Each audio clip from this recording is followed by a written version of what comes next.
Video को पूरा देख लेना। कोलकाता चीज़ें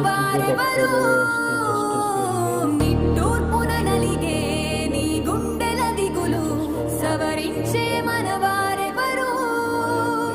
కళమారుతున్న జీవితం కలతలోకి జారెనా కలలు గన్న కనులకు నీటి చెమ్మ తగిలెనా వెలుతురైన ప్రతిదినం చూపుతోంద వేదన అందమైన బతుకున అలజడి చలరేగెనా ఏమిటి నీ పాపం ఏమిటి నీ నేరం చీకటి ముసిరిందే చిటికల్లోనా తీరదు నీ శోకం మారదు ఈ లోకం తరములు ఎన్నైనా నీ కథ ఇంతేనా शेयर करो, आगे बढ़ाओ। మగువా మగువా నీ మనసుకు లేదా ఏ